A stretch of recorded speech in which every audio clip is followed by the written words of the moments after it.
Comment? Ici comme ça? Vous m'entendez? Dit comme ça, mais obligé. Oui, bonjour à tous et merci de me donner la parole. Alors je voudrais traiter deux points aujourd'hui avec vous. Le premier point, c'est, je pense qu'il faut qu'on en parle de mon engagement auprès de Martine Lignard-Cassou comme suppléant législatif.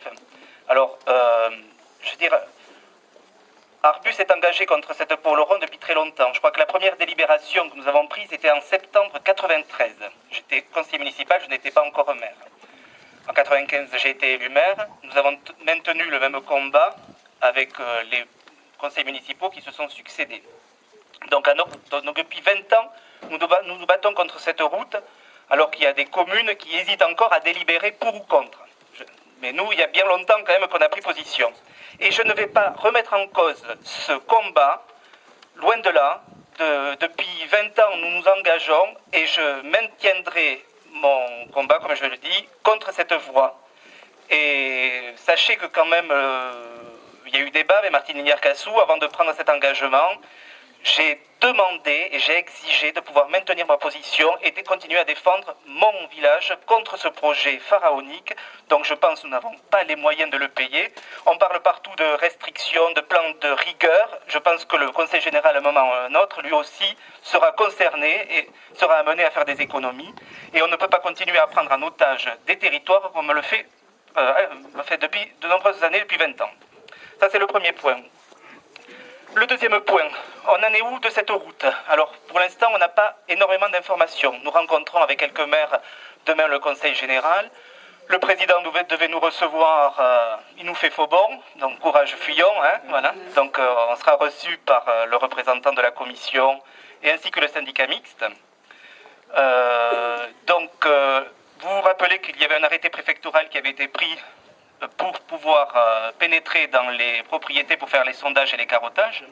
Cet arrêté préfectoral, a priori, serait caduc depuis le 8 octobre. Je dis bien au conditionnel parce qu'il était caduc si au bout de 6 mois, aucun travaux n'était réalisé sur le tracé. À ma connaissance, il n'y a pas eu de travaux.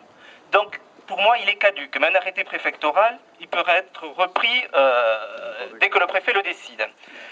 Il faut savoir aussi que le marché pour faire les sondages et les carottages a été attribué quand même par l'ancien exécutif. Castin avait signé ce marché. Donc, à ma connaissance, il n'est toujours pas dénoncé ce marché. Ça veut dire que les sondages et les carottages peuvent démarrer à n'importe quel moment. Donc, nous aurons peut-être tous à nous mobiliser à un moment ou à un autre pour empêcher ces sondages et ces carottages. Voilà. Surtout que, je veux dire, le président, s'il est en cohérence avec lui-même, a dit qu'il ne voulait pas de tunnel, qu'il ne voulait pas de péage. Donc je ne vois pas l'intérêt d'aller faire des sondages et des carottages pour savoir si on peut faire un tunnel. Voilà. Ça, c'est le premier point. Le deuxième point, c'est aussi la délibération que le Conseil général a prise, la délibération 502. Vous avez tous entendu parler de cette délibération, qui prend en considération les terrains qui pourraient faire l'objet de l'étude de la liaison pour Laurent. Alors pour nous, Arbus, c'est catastrophique. Donc ça reprend le tracé de la bande des 300 mètres, mais plutôt élargi, hein, tout le monde s'est mis à l'aise. Hein.